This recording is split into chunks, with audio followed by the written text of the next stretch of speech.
துறைமுகம் தொகுதியில் திமுக வேட்பாளருக்கு 19 தபால் வாக்குகள் கிடைத்திருக்கிறது. அவர் 19 வாக்குகள் பெற்று முன்னிலையில் இருக்கிறார். துறைமுகம் தொகுதியில் போட்டியிடக்கூடிய அமைச்சர் சேகர் பாபுக்கு 19 தபால் வாக்குகள் கிடைத்திருப்பதாக அங்கிருந்து தகவல்கள் வருகின்றன.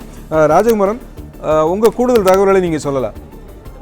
சென்னையிலே தபால் வாக்குகளை பொறுத்தவரை திமுக நல்ல முன்னிலையை பெற தொடங்கி இருக்கின்றது என்பதை பார்த்துக் கொண்டிருக்கின்றோம். அதே நேரம் விதிவிலக்காக பெரம்பூர் சட்டப்பேரவை தொகுதி இருக்கின்றது. பெரம்பூர் தொகுதியில் மட்டும் தாவேகா தலைவர் விஜய் நல்ல முன்னிலையை பெற்றுக் கொண்டிருக்கின்றார்.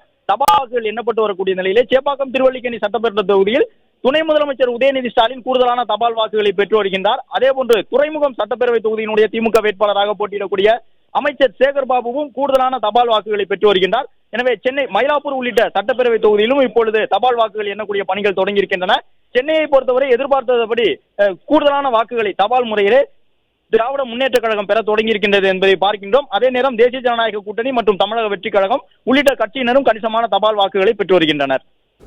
பிளே ஸ்டோர் மற்றும் ஆப் ஸ்டோரில் இருந்து பாலிமர் செயலியை QR கோடு மூலம் பதிவிறக்கம் செய்யுங்கள். செய்திகளை உடனுக்குடன் பெறுங்கள்.